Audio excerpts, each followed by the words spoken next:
Bismillahirrahmanirrahim. Assalamualaikum warahmatullahi wabarakatuh.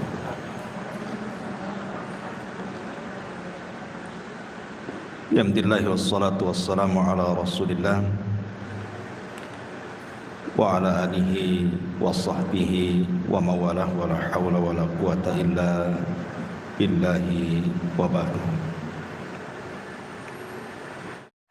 An Abi Hurairah radhiyallahu anhu anin Nabi sallallahu alaihi wasallam, man naffasa an mu'minin kurbatan min kurabid dunya naffasallahu anhu kurbatan min kurabi yaumil qiyamah. Wa man yassara ala mu'sirin yassarahu Allahu alaihi fid dunya wal akhirah. Wa man satara musliman satarahu Allahu fid dunya wal akhirah. Wallahu fi auni al-'abdi ma kana al-'abdu fi auni akhihi. Wa man salaka tariqan yaltamisu fihi 'ilma sahhalallahu lahu bihi tariqan ilal jannah. Wa majtama'a qaumun fi baitin min buyutillah yatluna kitaballah wa yatadarasunahu bainahum illa nazalat alaihimus sakinah wa ghasyiyatuhumur rahmah wa haffathumul malaikatu wa dzakarallahu fi man indah. Wa man batta'a bihi amaluhu lam yusri' bihi nasabuhu. Dari Abu Hurairah radhiyallahu an, dari Nabi sallallahu alaihi wa ala alihi wasallam, barang siapa yang melepaskan dari seorang mukmin kurbatan, sebuah kesulitan, min kurabid dunya, dari kesulitan-kesulitan dunia, naffasallahu anhu kurbatan min kurabi yaumil qiyamah, maka Allah subhanahu wa ta'ala akan melepaskan bagi dia kesulitan dari kesulitan-kesulitan hari kiamat. Dan barang siapa yang memudahkan ala mu'sir, kepada orang yang sedang terlilit hutang, yassarallahu alaihi fid dunya wal akhirah, maka Allah akan mudahkan bagi dia di dunia dan di akhirat. Dan barang siapa yang menutup aib seorang muslim, maka Allah akan tutup aib dia di dunia dan di akhirat. Dan Allah subhanahu wa ta'ala senantiasa menolong hambanya selama hamba itu menolong saudaranya. Maka barang siapa yang berjalan mencari ilmu agama, maka Allah subhanahu wa ta'ala akan mudahkan jalannya menuju surga.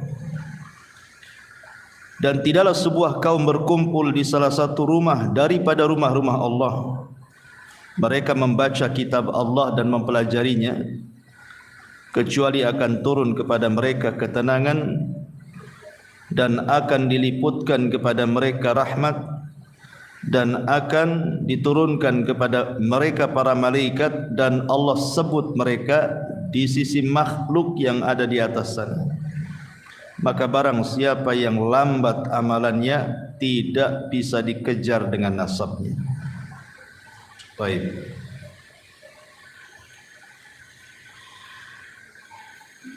Di sini Nabi sallallahu alaihi wasallam hendak menjelaskan kepada kita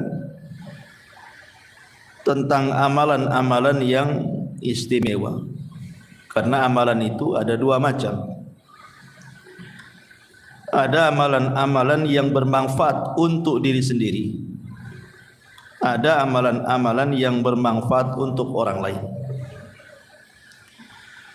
Dan amalan yang sifatnya mutaaddi, bermanfaat untuk orang lain itu jauh lebih utama dibandingkan amalan yang sifatnya kembali kepada diri kita. Nah, dalam hadis ini Nabi SAW hendak menjelaskan amalan-amalan yang manfaatnya bukan hanya untuk kita tapi juga untuk orang lain. Yang pertama, man naffasa, barang siapa yang nafas. Nafas itu artinya wasia, meluaskan, memudahkan bahasa kitanya. An mu'minin, dari seorang mukmin, kurbatan. Kurbah itu artinya kesulitan, karena manusia itu tidak lepas daripada kesulitan. Sebab kalau orang lagi sulit itu dunia yang luas jadi sempit masalahnya. Rumah yang luas terasa tidak punya rumah. Otak yang encer pun jadi beku gitu. Jadi orang-orang yang sedang kesulitan apa saja, sedang ditimpa musibah, dari musibah-musibah dunia, kemudian kita datang kepadanya dan berusaha untuk melapangkannya. Tentu dilihat kesulitannya apa kan itu. Kalau memang dia sedang dirundung sebuah permasalahan, ada orang-orang yang cukup ekonominya, cukup segala-galanya, tetapi hatinya tidak cukup sehingga murung, sedih gitu. Berarti kita datang itu hanya untuk menghibur dia saja, memasukkan kesenangan kepada hatinya supaya tidak murung. Nah, itu juga bagian daripada melepaskan kesulitan dia. Maka orang-orang yang melepaskan kesulitan orang lain di dunia, apa saja kesulitannya, namanya manusia pasti akan mengalami kesulitan. Pasti mengalami kesulitan. Dan manusia itu kan tidak mungkin hidup sendiri, pasti juga harus bermasyarakat, sehingga akan banyak masalah. Tetapi siapa yang meluangkan waktunya untuk menolong orang lain, maka Allah Subhanahu wa taala akan lepaskan juga kesulitannya kelak pada hari kiamat. Itu namanya al-jaza min jinsil amal. Terkadang Allah Subhanahu wa taala melepaskan kesulitan bagi orang yang melepaskan kesulitan orang lain itu tidak mesti di akhirat. Terkadang di dunia juga kok. Banyak orang-orang yang menolong orang, ketika dia sulit datang pula orang menolong kita. Kama tadinu tudan, kata ulama. Sebagaimana kita berbuat baik kepada orang lain, maka nanti ketika kita sulit adalah orang lain diutus Allah untuk berbuat baik kepada kita. Itu maksudnya.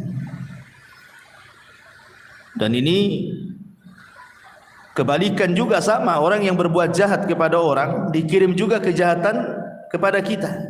Orang yang suka menggibah orang pasti akan dikirim orang yang menggibah kita. Karena ada perkataan salaf itu yang mengatakan, aku melihat ada sebuah kaum tidak punya aib. Ketika dia membicarakan aib orang lain, maka diutus oleh Allah orang yang membicarakan aibnya.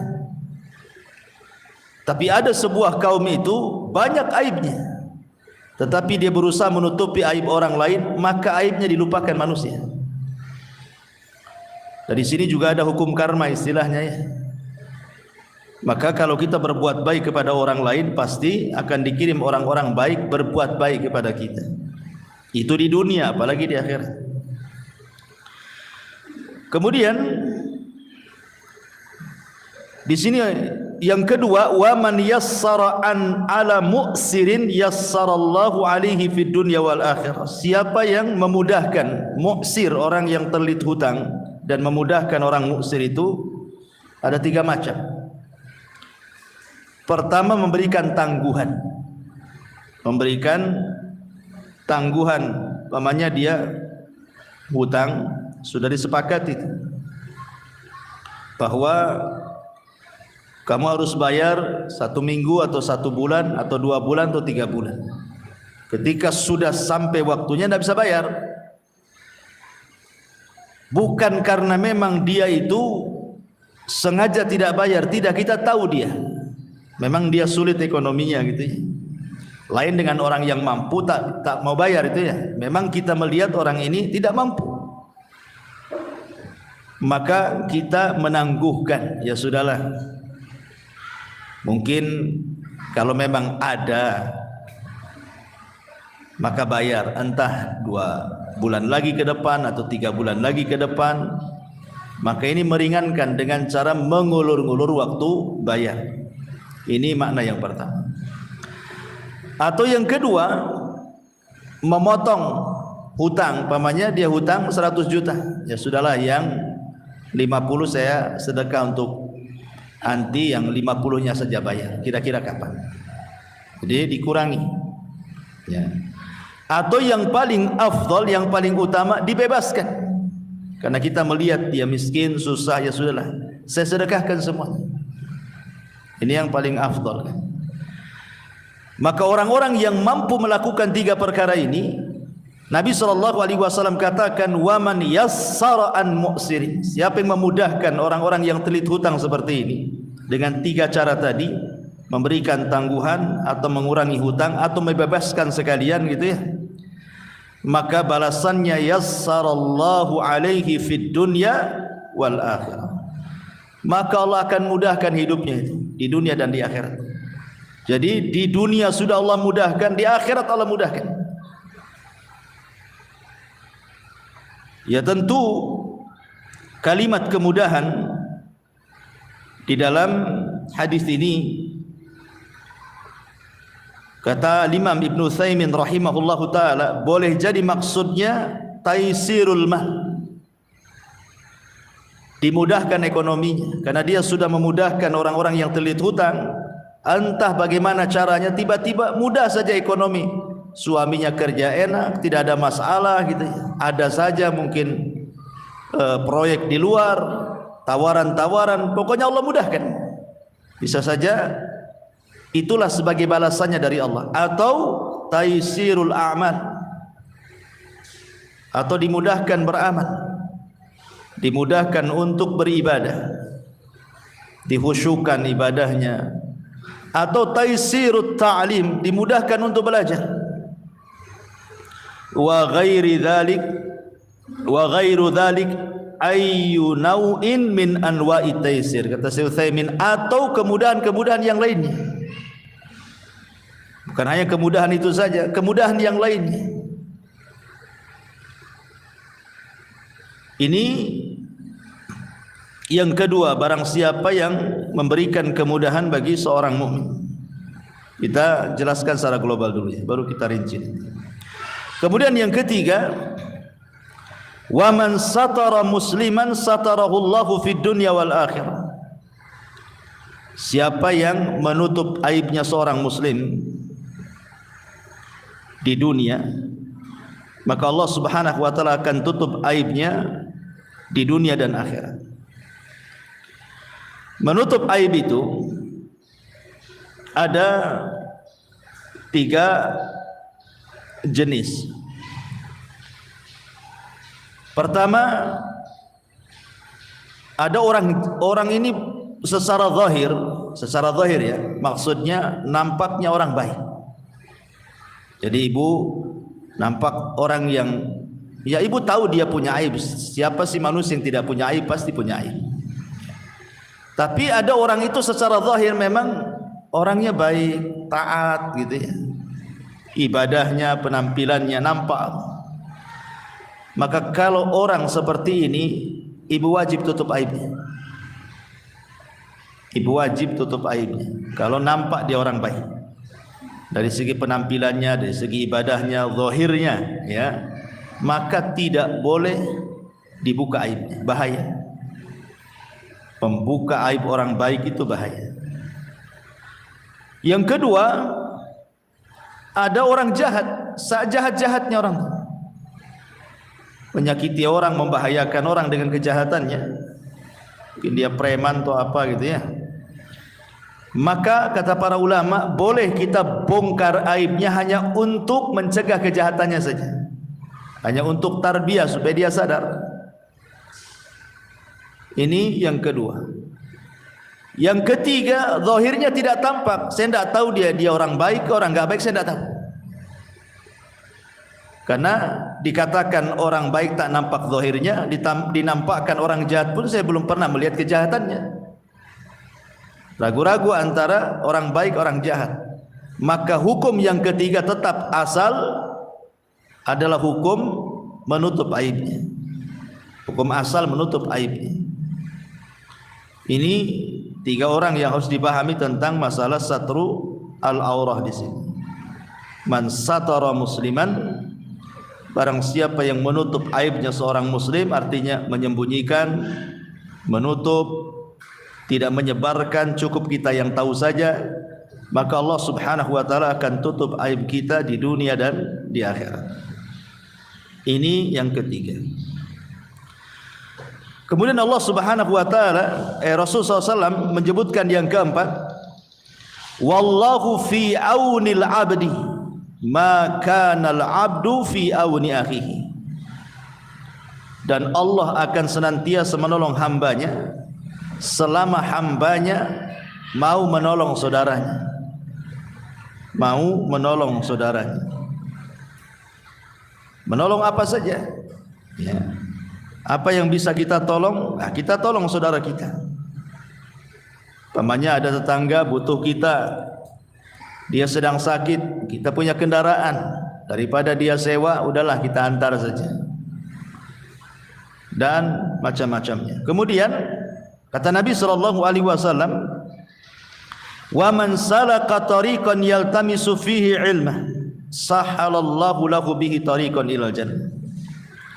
Maka barang siapa yang berjalan dalam rangka mencari ilmu agama, maka Allah mudahkan baginya jalan menuju surga. Dan inilah jalan yang paling mudah. Jalan yang paling mudah, jalan pintas menuju surga itu adalah dengan ilmu. Jangankan urusan agama Bu, ya urusan dunia saja mencari alamat kalau tidak ada pengetahuannya kan susah tuh, lama tuh nyarinya. Tapi kalau tahu alamatnya, tahu jalan tikusnya, sebentar saja sampai itu. Urusan agama juga sama. Kalau kita tahu jalannya nih, dengan banyak beramal, amal-amal tertentu memudahkan orang masuk surga, maka orang berilmu itu akan lebih mudah masuk ke dalam surga dibandingkan orang jahil. Karena orang jahil kan tidak tahu jalannya, macam mana caranya. Kemudian kata Nabi, wa majtama'a qaumun fi baiti min buyutillah yatluna kitaballahi wa yatadarasunahu bainahum. Maka siapa yang berkumpul seperti ibu ini berkumpul di masjid, di rumah-rumah Allah, dibacakan ayat, dibacakan hadis, dipelajari ayat dan hadis tersebut, illa nazalat alaihimus sakinah, keutamaannya adalah akan diturunkan ketenangan kepada orang-orang yang berada di rumah Allah itu. Yang kedua, wa ghasiyatuhumur rahmah, akan diliputi rahmat orang-orang yang bermajlis di situ. Wa haffathumul malaika, malaikat turun dan mengelilingi serta mendoakan ampun untuk dosa-dosa kita kepada Allah. Wa dzakarallahu fi man inda, yang keempat ini yang lebih luar biasa lagi, Allah sebut nama-nama kita yang hadir di majlis tersebut di depan makhluknya yang ada di sana. Maksudnya Allah menyebutkan nama-nama satu persatu di hadapan para malaikat di langit. Dan ini keutamaan para talabatul ilmi. Kemudian Rasul mengakhiri hadisnya, wa man batta'a bihi amaluhu lam yusri bihi nasabuhu. Barang siapa yang lambat amalannya, tidak bisa dikejar nasabnya. Artinya walaupun Anda keturunan Habib sekalipun, keturunan Nabi sekalipun, kalau tidak punya amal soleh, percuma itu keturunan itu. Karena pada hari kiamat itu nasab akan terputus. Yang bisa menyelamatkan itu adalah amalnya masing-masing. Baik. Ma'asyiral muslimat yang dimuliakan Allah Subhanahu wa taala. Di sini Nabi SAW ingin mengejarkan secara global akhlak, ya, seorang muslim harus berakhlak dengan senantiasa menolong orang lain atau saudaranya. Ada satu kisah menarik. Abdullah ibn Mubarak rahimahullahu taala, Abdullah ibn Mubarak rahimahullahu taala. Jadi kalau dia safar, entah safar haji atau umroh atau apa saja gitu, maka banyak teman-temannya itu yang ingin safar bersama dia. Jadi teman-temannya mengatakan, wahai Abdullah ibn Mubarak, kira-kira kapan engkau haji? Saya ingin haji sama kamu sama-sama. Saya ingin umroh sama-sama. Tetapi kata Abdullah ibn Mubarak, baik, saya akan mengajak kalian kalau kalian memenuhi 3 syarat, dan aku kasih 3 syarat. Kalau mau safar denganku, lakukan 3 syarat. Kalau siap, aku safar sama kalian. Pertama, semua ongkos aku tanggung. Semua ongkos aku tanggung. Yang kedua, selama perjalanan aku yang jadi muadzin apabila datang waktu sholat. Enggak boleh kecuali aku yang jadi muadzin. Kemudian yang ketiga, selama perjalanan aku yang akan berkhidmat kepada kalian. Aku yang akan menjadi pembantu kalian. Kalau kalian siap, ayo safar denganku. Ya gimana enggak enak safar dengan dia coba. Tiket diongkosi, ya kan Bu? Kalau ibu mau safar ke Jawa, ada yang ongkosi tiket PP, maulah semuanya. Atau kemana gitu kan? Makanya orang suka safar dengan Abdullah bin Mubarak itu, karena tiket ditanggung dia, PP coba. Yang kedua, dia pula yang melayani kita gitu. Pemain kita kalau safar zaman dulu kan, kalau lapar kan ya berhenti masak gitu ya. Lain dengan zaman sekarang, tinggal singgah di warung. Jadi kalau umpamanya berhenti istirahat, saya yang masakkan kalian, kalian tinggal makan saja. Kemudian yang ketiga, tapi syaratnya juga kalau waktu sholat datang, aku yang akan menjadi muazzin. Bagaimana Abdullah ibn Mubarak rahimahullahu taala memberikan contoh kepada kita bahwa orang itu dikatakan baik bukan hanya sekedar di lingkungannya saja kan. Orang itu dikatakan baik kalau dia baik di 3 tempat. Ya. Pertama, sebagai tetangga, nampak kebaikannya, bertetangga di samping kita. Yang kedua, partner bisnis. Kalau dia bersyirikat dalam bisnis, dia tidak ada masalah, baik orangnya, ya, maka dia orang baik. Dan yang paling berat yang ketiga, ketika safar, ibu menilai orang baik atau tidak tetangga ini, ajak safar. Makanya safar dikatakan safar. Kenapa bahasa safar dikatakan safar? Karena yusfiru tabi'atar rajul. Safar itu menampakkan tabiat asli. Kalau lagi bertetangga ya baik-baik saja, bisa saja dia tajamul kan, pura-pura senyum, pura-pura nyapa, pura-pura ngucap salam kan, bisa saja ya. Tapi ketika safar tidak bisa berpura-pura orang itu. Orang itu ketika safar tidak bisa berpura-pura. Kalau masih bertetangga bisa berpura-pura dia. Tapi kalau safar susah berpura-pura itu. Apalagi safar tempo dulu itu beda dengan safar sekarang kan. Safar tempo dulu itu kan ya pakai kuda, pakai unta, berjalan di padang pasir, jauh lagi tempatnya kan. Akan banyak kelelahan, keletihan. Sehingga akan menampakkan tabiat orang. Apakah orang ini bakhil atau tidak, gitu ya. Orang ini punya perhatian atau tidak, suka bantu atau tidak, apakah egois atau apa, nampak itu nanti. Orang lagi safar. Makanya Abdullah ibn Mubarak mengajarkan kepada kita bagaimana menjadi orang baik, menolong orang. Saya diantara syaratnya adalah aku yang akan berkhidmat kepada kalian. Dia berusaha untuk menolong orang. Makanya di zaman Nabi SAW, ketika Nabi berperang, dan itu terjadi di musim panas. Lah ketika itu terjadi di bulan Ramadan, akhirnya ada sebagian para sahabat puasa, ada sebagian para sahabat tidak puasa, tidak tahan. Lah yang berpuasa yang paling banyak naungan dari matahari itu adalah yang membawa pakaian lebih. Jadi bisalah untuk pakaiannya menaungi dari panas matahari ketika perjalanan perang itu. Dan yang tidak, maka dia hanya bisa menaungi kepalanya dengan tangannya saja seperti ini. Akhirnya karena jarak tempuh juga jauh, banyak orang-orang yang tidak sanggup, khususnya orang-orang yang berpuasa. Ada sebagian mereka yang kemudian lelah, letih, dan ada yang pingsan karena menahan lapar. Sehingga orang-orang yang tidak berpuasa inilah yang kemudian menyiapkan segalanya. Kalau istirahat, dia menyiapkan tempat istirahatnya, menyediakan segalanya, dan begitu seterusnya. Ketika Nabi SAW melihat orang-orang yang tidak berpuasa itu, mereka sungguh-sungguh menolong orang-orang yang berpuasa. Kata Nabi SAW, "Zahabal muftiruna bil ujur." Katanya, sungguh orang-orang yang membatalkan puasa itu telah mengambil pahala orang-orang yang berpuasa, diambil oleh mereka. Karena mereka yang membantu. Sementara yang puasa ya lemas saja kan, tidak bisa apa-apa. Tapi Rasul mengatakan, "Zahaba al-muftiruna bil ujur."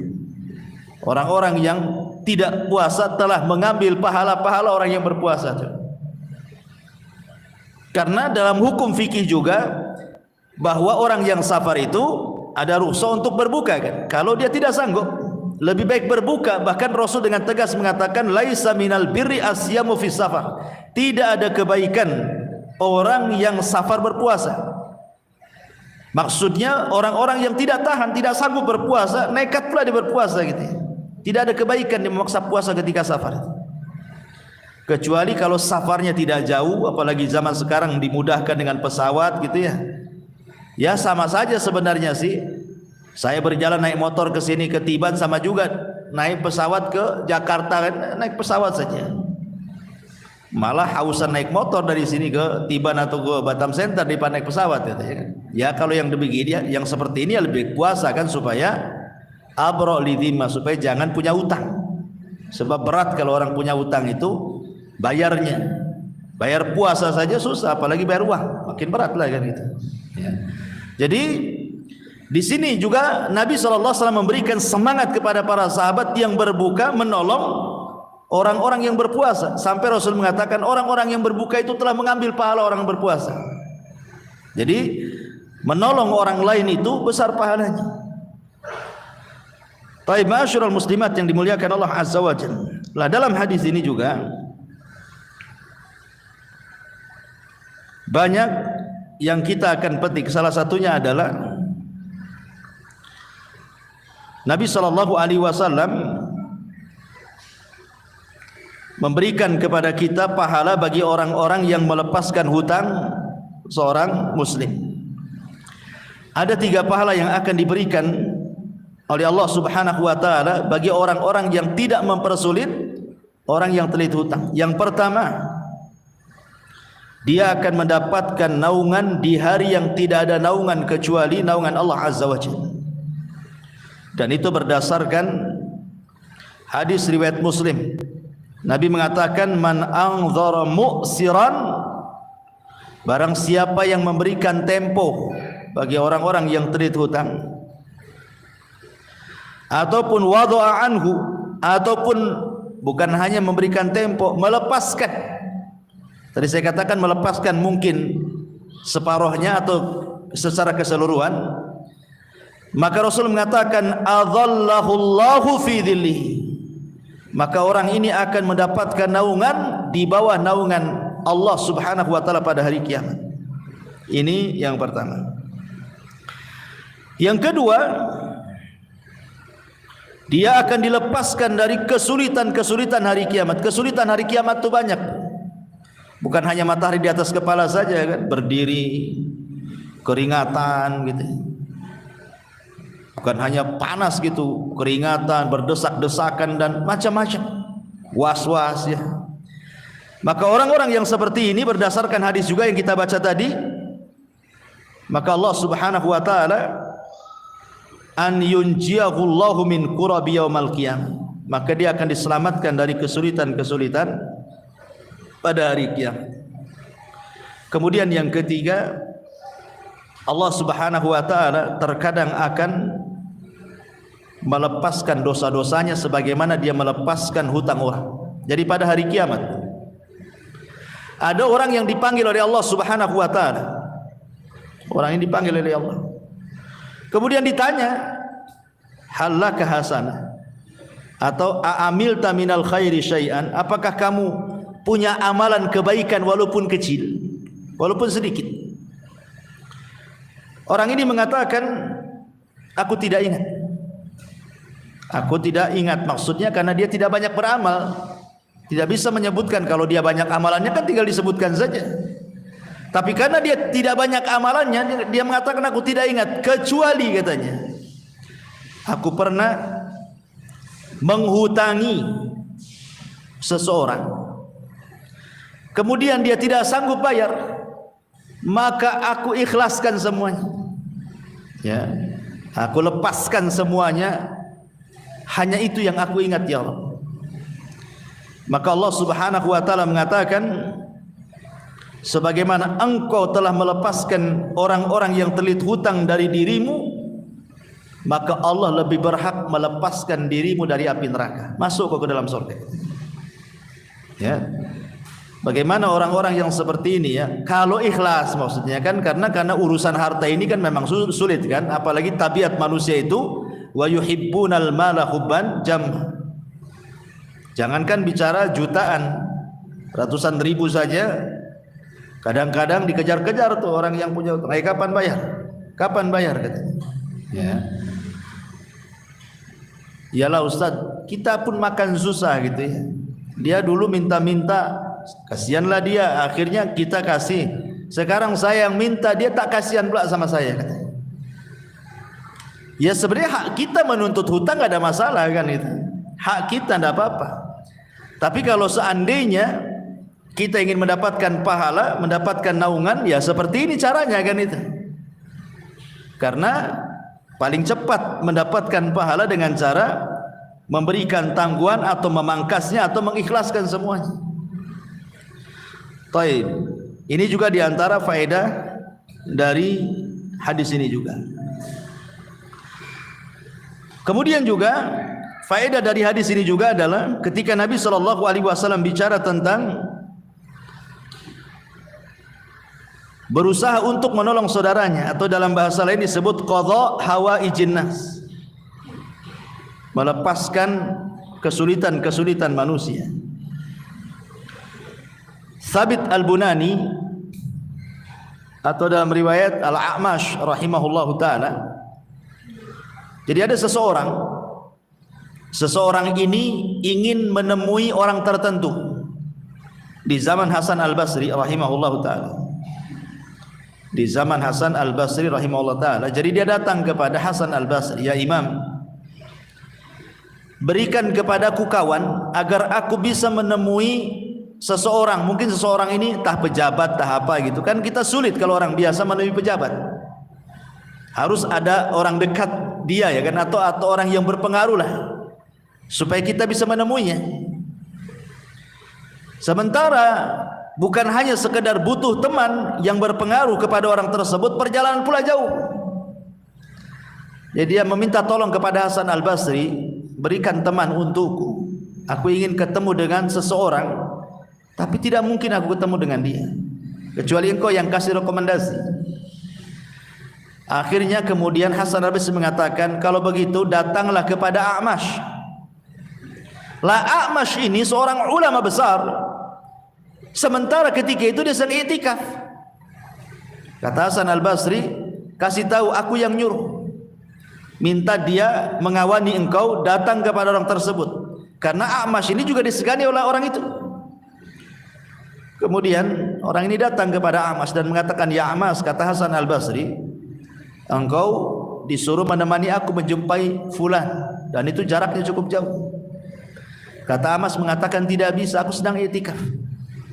Bilang sama Hasan Al-Basri, "Cari orang lain, saya sedang i'tikaf." Akhirnya orang ini datang kepada Hasan Al-Basri. Apa kata Hasan Al-Basri? Bilang sama A'mash, seandainya dia membantu saudaranya, mengantarkan saudaranya kepada orang tertentu tadi, itu lebih baik bagi dia daripada haji kemudian haji kemudian haji. Bukan cerita i'tikaf, cerita haji lagi. Kalau seandainya dia haji berkali-kali, itu lebih baik dia mengantarkan orang ini kepada orang tersebut, karena Anda sudah menolongnya. Dari sini juga ada kaidah kalau pemahaman kita dari perkataan Hasan Al-Basri itu, pertama yang saya katakan di awal bahwa ibadah yang sifatnya manfaat kepada orang lain jauh lebih baik di hadapan Allah dibandingkan ibadah yang manfaatnya kembali kepada kita, kan? I'tikaf kan kembali kepada kita. Haji juga sama. Tetapi mengantarkan orang ini kan manfaat untuk orang itu juga. Makanya kata Hasan Al-Basri, katakan kepada Amas itu, seandainya dia mau menolong orang ini mengantarkan, jauh lebih baik pahalanya dibandingkan dia haji kemudian haji kemudian haji gitu. Apalagi i'tikaf. Nah, soalnya seperti itu. Jadi luar biasa kan, menolong orang ini luar biasa gitu pahalanya. Kata Hasan Al-Basri rahimahullahu ta'ala. Ma'asyiral muslimat yang dimuliakan Allah Subhanahu wa taala. Kemudian juga dalam hadis ini yang paling penting juga adalah menutup aib. Di dunia ini selain para nabi, tidak ada manusia yang sempurna 100%, dan tidak pula ada orang yang berdosa 100%. Tidak ada manusia yang sempurna 100%, tidak ada juga yang berdosa 100%. Pasti orang itu di antara sempurna dan berdosa. Artinya tidak ada yang sempurna. Mungkin seseorang itu sekali-kali dia berbuat baik, sekali-kali dia maksiat, atau terkalahkan kebaikannya dari maksiat, atau terkalahkan maksiat dari kebaikannya. Manusia kan seperti itu. Artinya setiap manusia itu punya salah dan dosa.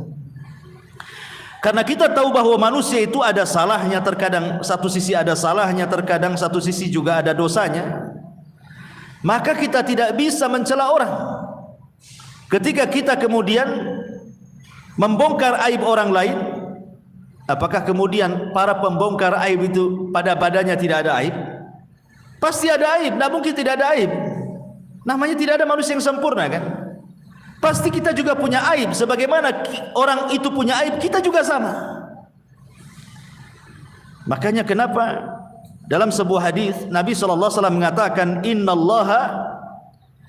Innallaha hayyun sittirun yuhibbul haya was sitra. Allah itu zat yang maha pemalu lagi maha penutup, dan Allah suka dengan hamba-hambanya pemalu dan hamba-hambanya penutup aib orang. Allah suka, karena di antara sifat Allah itu sitir, menutup aib. Makanya sering saya katakan, Bu, kenapa orang itu dihargai manusia coba? Kenapa ibu masih dihargai orang? Karena aib ibu kan orang tidak tahu masalahnya. Coba kalau setiap kita dibongkar oleh Allah aibnya, baik aib rumah tangga kita, baik aib kita sendiri, anak-anak kita, keluarga kita, mungkin gak ada yang hormati kita. Allah yang menjadikan kita terhormat. Makanya ada orang-orang itu yang berbuat dosa di malam hari, Allah tutup aibnya di siang hari. Ada orang-orang berbuat dosa di siang hari, Allah pula tutup aibnya di malam hari. Sebab itulah semua manusia dihormati satu dengan yang lainnya. Kenapa? Karena belum terbongkar saja aibnya. Coba kalau terbongkar aibnya, mungkin orang meletakkan pasir di atas kepala kita. Seperti perkataan Imam Ahmad ibn Hanbal rahimahullahu ta'ala ketika dia belanja ke pasar. Imam Ahmad ini ke pasar belanja, nengok murid-muridnya banyak di pasar. Imam Ahmad nenteng-nenteng barang kan itu. Kata murid-muridnya, ya Imam, antal imam, kau ini imam, tidak perlu kau bawa-bawa barang ini, biar kami murid-muridnya yang membawa barang-barang ini, kau jalan saja. Kata Imam Ahmad, tidak, ini belanja saya yang bawa. Kalian menghormati saya itu, kata Imam Ahmad, karena kalian tidak tahu aibku saja, katanya. Kalau Allah bongkar aibku di hadapan kalian, tentu kalian akan meletakkan pasir di atas kepala aku. Jadi kita bersyukur Allah masih menutup aib kita itu, karena dengan cara itulah kita masih dihargai orang. Dihargai orang lain karena belum terbongkar aibnya. Masing-masing kita punya aib. Di zaman Nabi SAW ada seorang budak namanya Ma'iz. Seorang budak namanya Ma'iz. Ma'iz ini punya tuan namanya Hazal. Jadi Ma'iz ini budak, kemudian dijadikan anak angkat oleh Hazal.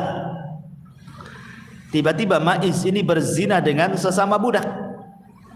Ketahuan sama Hazal, tuannya ini. Ya. Akhirnya kemudian dilaporkan sama majikannya.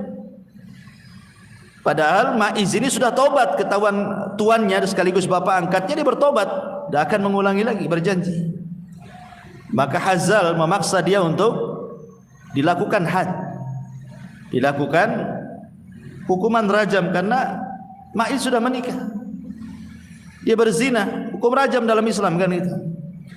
Jadi Hazal ini akhirnya datang kepada Nabi SAW, kemudian menceritakan tingkah laku Ma'iz ini yang berzina dengan orang lain sementara dia sudah menikah. Berarti Hazal minta untuk ditegakkan hukum Islam, rajam. Kemudian datanglah Hazal melaporkan seperti itu. Akhirnya orang-orang tahu, yang tadinya tidak tahu orang jadi tahu.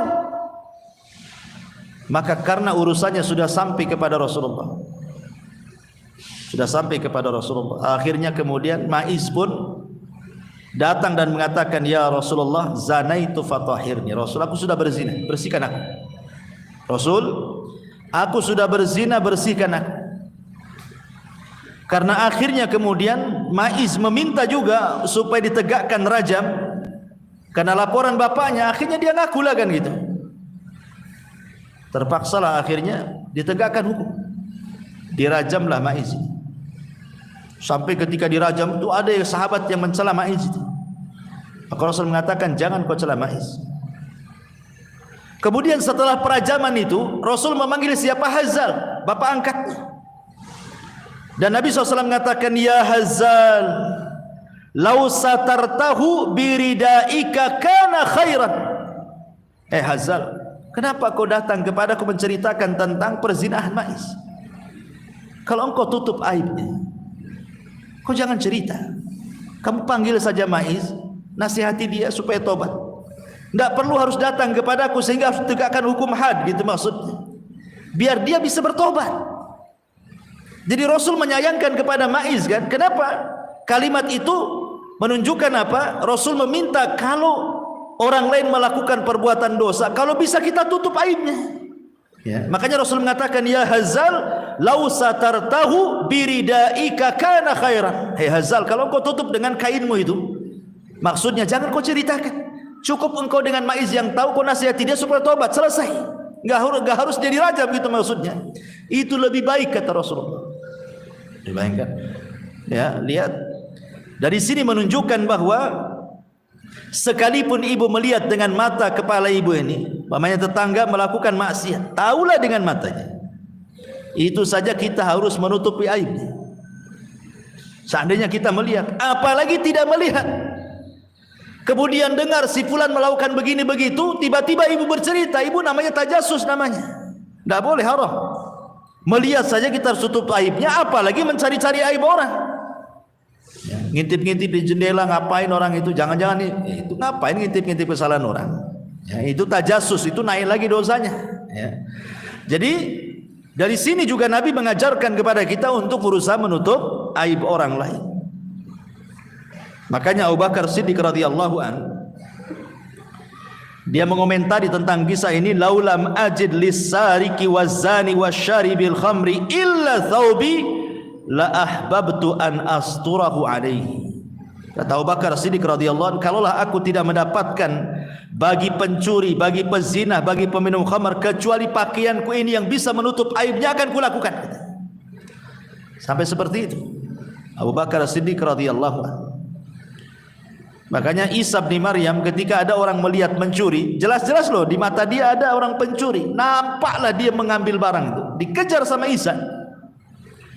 Kemudian kata Isa, tadi kamu mencuri? Maka orang pencuri mengatakan, wallahi aku tidak mencuri. Kata Isa bin Maryam, oh sodaqta wa kadzaba aini, kau benar, mataku yang salah. Supaya menutup aibnya gitu ya. Jadi coba kalau ibu kata, oh iya ya, saya nggak melihat, mungkin saya yang kelilip mata, supaya kita tidak bercerita lah sama orang. Ini juga salah satu pentingnya seseorang itu menutup aib saudaranya. Itu diantara faedah daripada hadis ini. Kemudian juga faedah tentang pentingnya ilmu. Di ujung hadis Rasul mengatakan, tidaklah seseorang itu berjalan menuju tempat belajar, mempelajari agama, kecuali Allah mudahkan jalan menuju masuk surga. Alhamdulillah Bu, Allah mudahkan ilmu kepada kita kan. Ibu tidak harus jalan seperti para ulama dulu lah. Berjalan itu bisa berbulan-bulan, bertahun-tahun hanya untuk belajar. Bahkan dikisahkan itu ada seorang suami meninggalkan istrinya sedang hamil, hanya ingin belajar. Kemudian belajar lama tidak pulang-pulang, sampai anaknya lahir, sampai anaknya remaja, sampai anaknya dewasa. Berapa puluh tahun dia belajar. Kemudian setelah mendapatkan ilmu yang cukup, dia ingin berdakwah ke kampungnya, pulang dia. Ketika hendak menemui istrinya, ya anaknya kan tidak kenal siapa dia, padahal itu bapaknya. Dia ambilnya pedang, mau dibunuh itu bapaknya. Dikiranya dia hendak melakukan sesuatu kepada ibunya, karena anaknya udah besar. Zaman dulu kan sulit, kalau zaman sekarang ya bisalah video call kan, nampaklah wajah bapaknya kan. Zaman dulu mana tahu, apalagi jangan lagi cerita call-callan kan, ngirim surat saja tidak jelas kemana alamatnya, kadang sampai kadang tidak. Ketika datang anaknya sudah dewasa, anaknya marah gitu, kamu apa masuk katanya. Kata ini saya ini rumah saya. Hampir berkelahi itu. Ketika kemudian istrinya keluar dan mengatakan, nah itu ayah. Itu zaman dulu loh, belajar sampai seperti itu. Kalau sekarang Bu ya, kalau suami pergi sampai berpuluh-puluh tahun udah kawin lagi itu di sana paling, ya kan? Atau ibu yang kawin di sini kan. Tahu-tahu suaminya datang udah cerai, udah suami baru, kan ada ceritanya. Ustadz, saya dulu punya suami merantau Kalimantan. Lama 20 tahun dia tak balik-balik. Saya kira dia mati dia. Lewat 10 tahun lebih, akhirnya saya gugat cerai ke pengadilan. Karena saya sudah tidak bisa lagi hubungi dia. Mau pakai apa lagi? Mau nyurati kemana alamatnya? Ya sudah dianggap mati katanya. Sudah nikah, datang pula suaminya. Ya. Jadi, tapi kan ini ijtihadnya orang dulu. Ya tentu kalau zaman sekarang melakukan yang seperti ini kan mustahil juga. Tapi kan menurut kita akan himmahnya orang dulu. Himmahnya orang dulu itu kalau belajar itu safarnya jauh-jauh.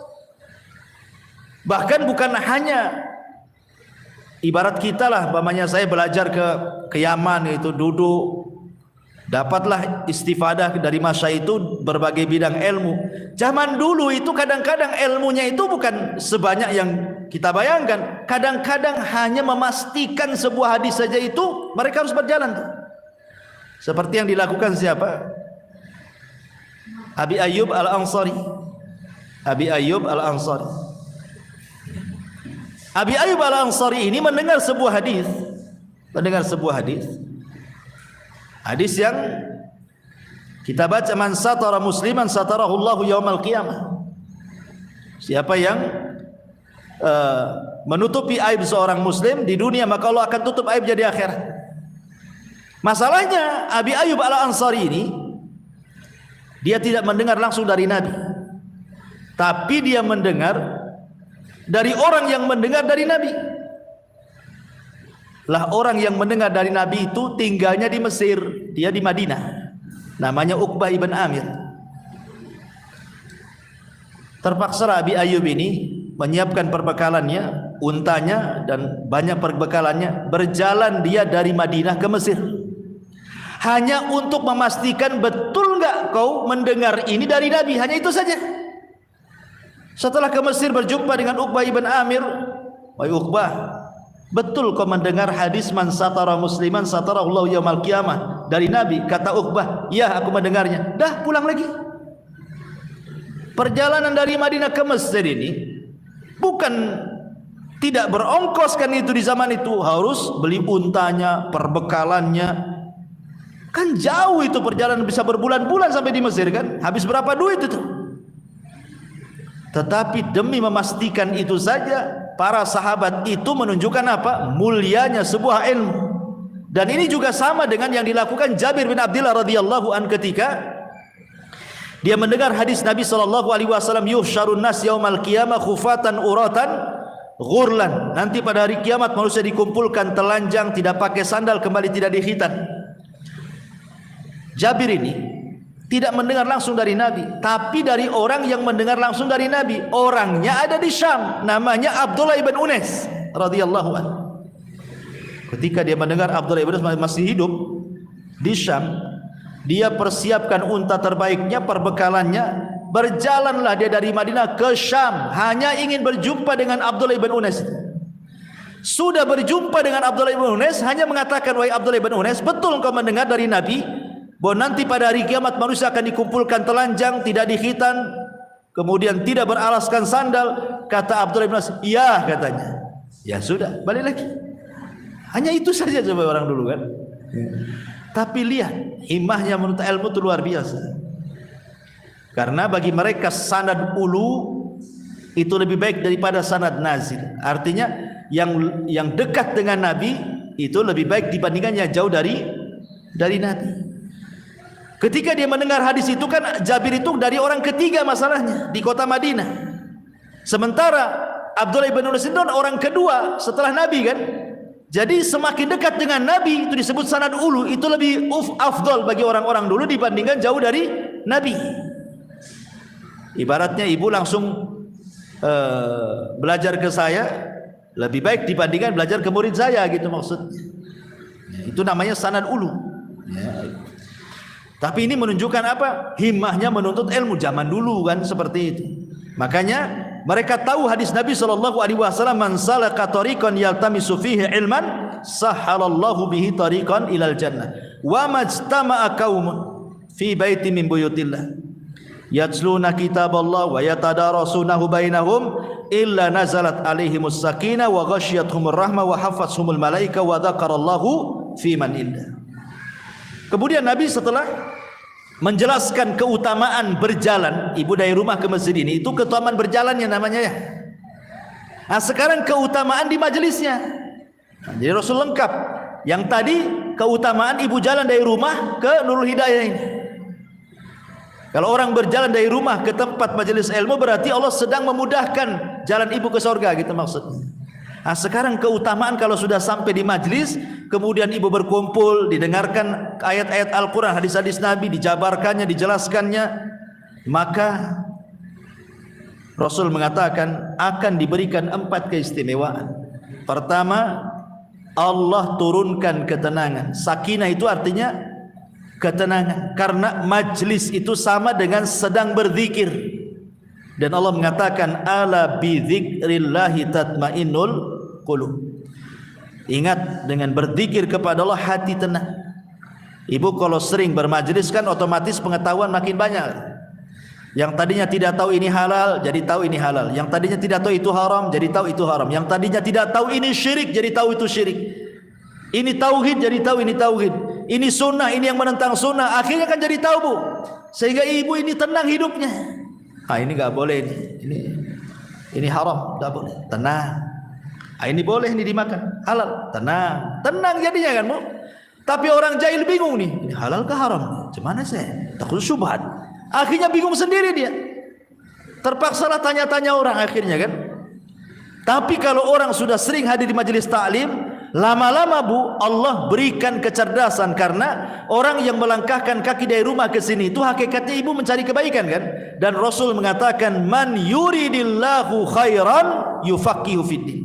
Pasti Allah akan cerdaskan, lama-lama cerdas bu. Tidak mungkin ibu lama-lama di majelis ilmu kok nggak tambah-tambah ilmunya, pasti bertambah tuh. Nah dengan bertambahnya pengetahuan, tenanglah hidup kita berjalan, tahu yang mana yang boleh dan yang tidak. Tidak main langgar, tidak main tabrak saja kan. Yang kedua, wa ghasyiyatuhumur rahmah. Allah akan liputi ibu dengan rahmat kasih sayangnya. Seandainya ibu dari rumah ke sini tiba-tiba, ya qadarullah lah, adalah kecelakaan, kemudian Allah takdirkan meninggal, maka ibu dianggap mati syahid. Dianggap mati syahid. Kenapa? Karena ibu sudah diliputi rahmat masalahnya. Perjalanannya itu sudah diliputi rahmat, apalagi sampai di majelis ilmu gitu ya. Maka mulai dari pulang sampai pergi ibu diliputi rahmat. Kemudian wa haffathumul malaika. Malaikat akan datang dari mana-mana mengepung kita. Apa fungsinya malaikat mengepung majelis taklim itu dan mengepak-ngepakkan sayapnya? Mereka mendoakan kita yang ada di majelis itu supaya dosa-dosanya diampuni. Jadi malaikat itu akan menyebut satu persatu, ya Allah ampuni dosanya si Anu, Ummu Anu, Ukhti Anu. Disebutkan. Dan malaikat itu mustajab doanya. Mereka kan hamba yang tidak pernah bermaksiat. Kalau sudah berdoa ya mustajablah doanya malaikat. Makanya beruntung orang-orang yang hadir majelis taklim karena dilingkupi oleh para malaikat di situ yang mendoakan kebaikan dan ampunan kita kepada Allah Subhanahu wa taala. Dan lebih daripada itu yang keempat, kita menjadi selebritis langit. Ibu akan dikenal di makhluk yang ada di langit. Kenapa? Karena Allah yang menyebutkan nama ibu satu-satu di langit sana, dikenal oleh para malaikat. Kan enak bu jadi selebriti langit. Nggak apa-apa bu nggak jadi selebriti bumi, nggak apa-apa. Tetapi ibu di langit juga terkenal, dikenal oleh para malaikat karena Allah sebut. Bayangkan Allah yang sebut satu namanya. Oh ibu Anu, nanti malaikat memuji dia. Terus nama-nama kita disebut di langit oleh para malaikat. Dan yang menyebut adalah Allah. Wa dzakarallah. Allah akan menyebut-nyebut kita satu persatu namanya. Fiman indah, di hadapan makhluk yang ada di sampingnya, para malaikat yang ada di atas sana. Wah luar biasa ibu ya. Orang yang duduk di majelis taklim. Makanya kata Nabi SAW, kalau ibu sudah datang bermajelis taklim, kemudian selesai majelis baca kafaratul majelis, kemudian ibu pulang, kata Nabi SAW, kumu maghfuran lakum. Berdirilah, pulanglah kalian, Allah sudah ampuni dosa-dosa kalian dan Allah telah ganti keburukan kalian dengan kebaikan. Kumu maghfuran lakum qad buddilat sayyiatikumul hasanat, kata Rasul. Jadi seolah-olah ibu datang bawa dosa gitu ya, kemudian pulang tinggal dosa. Nah begitulah majelis taklim itu. Makanya orang-orang yang malas istighfar sementara maksiat hari-hari, datang aja ke majelis taklim, duduk, itu sudah menggugurkan dosa. Karena Rasul yang mengatakan kumu maghfuran lakum. Kemudian yang terakhir faedah dari hadis ini adalah waman batta'a bihi amaluhu lam yusri bihi nasabuhu. Maka barang siapa yang lambat amalannya, maka tidak mungkin dikejar nasabnya. Jadi membanggakan nasab itu apa coba sekarang? Saya ini kadang-kadang aneh, ada orang yang merasa nasabnya keturunan Nabi dibangga-banggakan. Imam Syafi'i rahimahullahu ta'ala itu keturunan Nabi, Ahlul Bait. Tapi kan tidak dikenal tentang keturunannya. Yang dikenal justru keimaman madhabnya. Ya kan, Imam Syafi'i kan yang dikenal imam madhabnya. Mungkin ibu tidak tahu kalau silsilah Imam Syafi'i itu Ahlul Bait. Kecuali setelah membaca biografinya, oh rupanya Imam Syafi'i itu sampai ke nasab Nabi Ahlul Bait. Tapi kan tidak dikenal masyarakat. Yang dikenal Imam Syafi'i itu ya imam madhab itu saja kan. Ya, karena Imam Syafi'i mengajarkan kepada kita bahwa nasab itu pada hari kiamat akan terputus. Tetapi yang tidak akan terputus itu amalan kita. Idza mata ibnu Adam in qata amaluhu illa min thalathin sadaqatin jariyah aw ilmin yuntafa'u bihi aw waladin salihin yad'ulah. Tidak disebut nasab di sini. Hanya ilmu yang bermanfaat, sedekah yang mengalir, punya anak yang mendoakan. Karena dia anak soleh mendoakan orang tuanya. Berarti semuanya terputus kecuali 3 perkara kan, termasuk nasab. Makanya Allah mengatakan fala ansaba yauma idzin. Maka tidak ada nasab pada hari itu. Maksudnya tidak terputus nasab, karena yang akan dibanggakan di hadapan Allah itu bukan nasab tetapi amalan. Wajar kalau Rasul mengatakan kepada Fatimah, putrinya sendiri mengatakan, ya Fatimah binta Muhammadin saluni ma syi'ti la ugni anki minallahi syai'ah. Fatimah putri Muhammad, minta sekarang di dunia, mumpung hidup di dunia, minta sama abimu nih. Sebab pada hari kiamat kata Rasul, la ugni anki minallahi syai', aku tidak bisa menolongmu. Lah kalau Rasul tidak bisa menolong Fatimah, bagaimana menolong kita? Ya kan? Kecuali dengan amalannya. Nanti dengan amalan itulah orang ini dapat syafaat. Makanya Nabi SAW tidak bisa memberikan syafaat kepada pamannya Abu Talib. Hanya syafaat khusus, tapi kan tidak keluar dari neraka kan? Karena Abu Talib tidak mengikuti Nabi. Coba Abu Talib masuk Islam, artinya kan dia punya amalan tuh. Kalau sudah punya amalan masuk Islam, maka Rasul akan berhujah di hadapan Allah bisa menolong Abu Talib kan? Tapi tidak bisa menolong kecuali syafaat khusus, itu pun tidak bisa mengeluarkan dari api neraka. Tetap saja dia di neraka, cuman diringankan saja azabnya. Ya. Maka di sini juga faedah bahwa waman batta'a bihi amaluhu lam yusri' bihi nasabu. Siapapun yang lambat amalannya tidak bisa dikejar dengan nasabnya. Wallahu alam, ini diantara faedah hadis yang